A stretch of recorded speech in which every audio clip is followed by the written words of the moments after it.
ल आज हामीले यहाँ मौरी छोप्यौँ। यतापट्टिको फ्रेमलाई हल्का हटाउने रानोको कोष हुन्छ नि यहाँ, हजुर कोष बनाउँछ नि हामीले, त्यस्तो अचानक के भयो भन्ने छ नि त।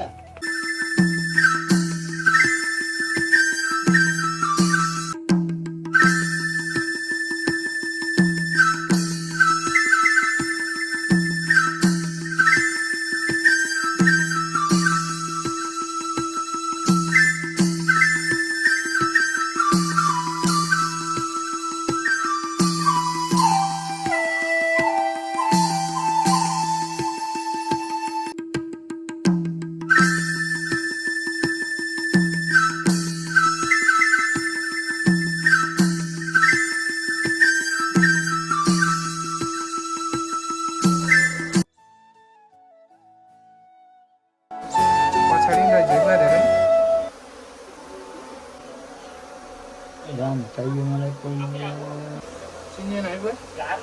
देखिएन बाक्लो छ।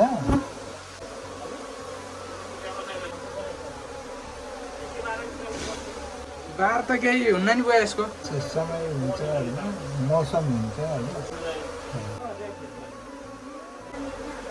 निकाल्नलाई बार चाहिन्छ कि चाहिने बुवा? यसै गरेर हेर्नुभयो होला नि, जुत्ताको ऱ्याकबाट निकाल्नु। हजुर त्यहाँ त थुप्रो 10वटा बनाएको चाका हो त नि। त्यो त धेरै नै टाइम भएर है।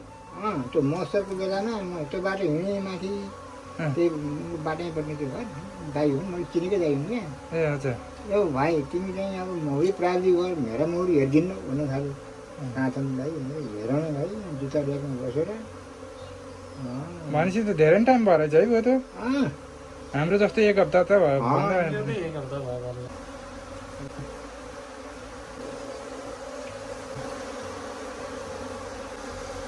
पसलको यस्तो कुनामा आएर बसेको थियो। अहिले यहाँ बुवालाई बोलाएर 90% हालियो। हजुर 1%मा रहेछ होइन। यसलाई चाहिँ बुवा एक हप्तासम्म यतिकै राख्नु पर्यो होइन यसलाई?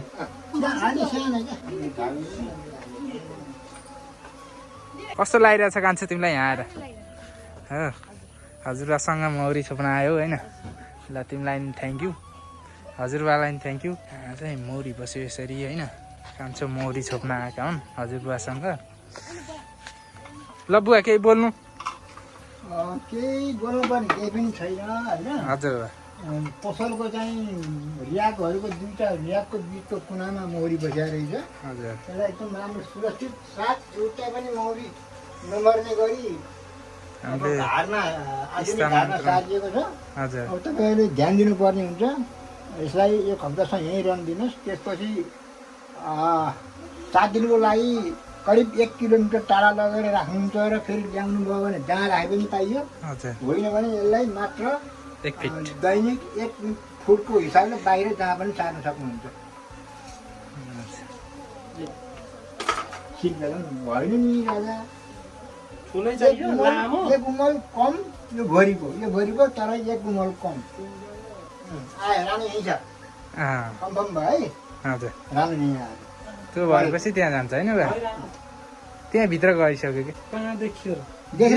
भित्र गइसक्यो, भित्र गएर यो स्वभावले थाहा पाएँ कि मैले। छिटो पसिसक्यो नि त। भित्र छैन अनि चाहिँ यो भित्र जाने कुनै गर्दैन होइन बुवा? जान्दैन, भित्र पनि बाहिर निक्लन्छ। ए हजुर हजुर। अलिकति घाइते भयो भने त्यसलाई चाहिँ रानो भए पनि मारिदिने हो। ए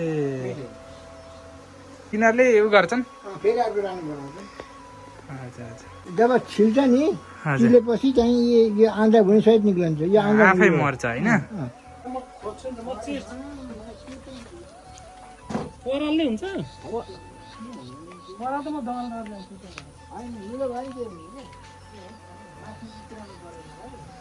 हामीले यहाँ मौरीको घरलाई यहाँ राखेका छौँ। हामी गलेश्वर मार्ग पोखरा 15 विवेक लम्सालको घरमा आएर नेपाल बी किपिङमा लाइक कमेन्ट सब्सक्राइब गरिदिनु होला। केही समस्या परे बुवालाई सम्पर्क गर्नु होला। बुवा तुरुन्त पोखरा एरियामा आफै उपस्थित भएर मौरी सम्बन्धी कुनै पनि परामर्श तथा मौरी छोप्नु परे, मौरीलाई घरमा हाल्नु परे, बुवा आफैले आएर सल्लाह सुझाव दिएर सबै काम गरिदिनुहुन्छ। बुवाको फोन नम्बर कति अरे बुवा? 9960 53 12 24। हो, यसमा सम्पर्क गर्नु होला। केही समस्या परे मौरी सम्बन्धी जानकारी लिन परे एक हप्ता चाहिँ अलि गर्नु पर्यो हामीले। ए त्यो चाहनेको भाँडो रहेछ। त्यहाँ डुब्ने क्यान त हुन्न नि होइन बुवा? डुब्न हुँदैन। त्यहाँ भित्र सिँढी छ है मौरी हिँड्ने, तर पनि कहिलेकाहीँ एक्सिडेन्ट हुनसक्छ होइन र, त्यसको लागि मैले पराल राखेको।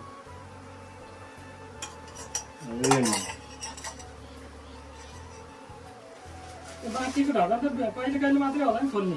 कुन चाहिँ? यो अहिले जो यो त खोल्ने नै होइन। होइन यो अँ, यो लगाइराख्ने हो, चाहिने बेला खोल्ने होइन। अनि आएपछि लगाइराख्ने। चाख्ने बाहिरै दिन नि मिल्छ होला नि होइन बुवा? दिनुहुन्न, कहिले पनि दिनुहुन्न। चाहिने दिने समय पनि घाम अस्ताएपछि, जहिले पनि। घाम अस्ताएपछि घाम नलागेको दिन नि मिलेन। होइन, त्यसै पनि दिनु पर्यो। घाम बेलुका छ भने एउटा काममा दिनु।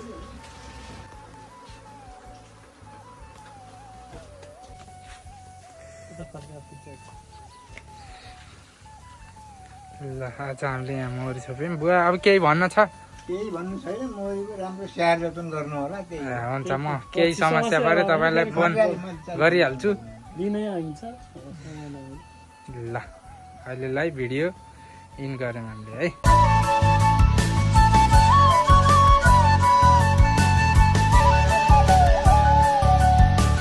सानो सानो त्यो मैले निकालेँ नि अहिले, त्यो तागा यतापट्टिको फ्रेमलाई हल्का हटाउने, अर्को फ्रेममा ल्याउनु।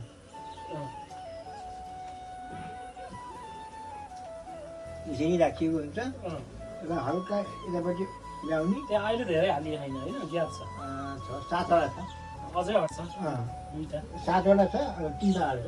7वटालाई यस्तो हल्का हटाउने, 5वटा यता हटाउने, अनि यसमा र यसमा यिनीहरूले बनाएको चाका छ नि, त्यो चाका टाँसिएको छ नि त हामीले राखेको है, त्यसलाई यसरी दुईटाको यसरी सुस्तै निकालेर हेर्ने।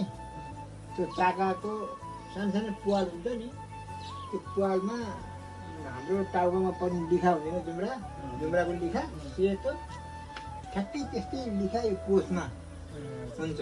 त्यो कोषमा त्यस्तै लिखा देख्नुभयो भने त्यो रानीको फुल हो। त्यो रानीको फुल देखिसकेपछि अनि यो निकालिदिनु, बाहिर लगाएको रानीको कोष हुन्छ नि, यहाँ कोष बनाउँछ नि। अब ओरिजिनलमा त कोषै बनाइसकेको छ नि त होइन, त्यो कोषमा लिखा जस्तो हुन्छ कि टाउकोमा त्यो बारुलाको उहरू हुन्छ नि, लिखा जस्तै बच्चा बच्चा होइन, पहिला लिखा देख्नु पर्यो। लिखा त्यो लिखा भइसकेपछि लिखा देखिएपछि अनि बल्ल त्यो निकालिदिनु। म सोध्छु हजुरलाई। यसरी निकालेर हेर्ने। हजुर अनि जहिले पनि यो फ्रेम राख्ने बेलामा यसरी के हजुर यसरी टाँसिनुपर्छ टाइट। ए हुन्छ यसलाई छोड्नुपर्छ क्या। हुन्छ। अनि त्यो बुवा हेरि यस्तो छ नि, उयो यस्तो बाहिर पोको परेर बस्छ नि कुनै कुनै बेला, उयो यस्तो भयो नि, जस्तो यो छ नि यसरी बाहिर यताउति जान नसकेर अलिक जान नसकेर होइन। अब त्यो अहिले त यहाँ चाहिँ यिनीहरूलाई चाहिँ रिस उठेन। मतलब यस्तो अचानक के भयो भन्ने छ नि त, त्यही भएर केही हुन सबै मौरी हिँड्नु जान्छ। त्यो त हिमाल पनि देखाउ। अहिले घाम लागेको पुरै देखिन्छ नसकेको।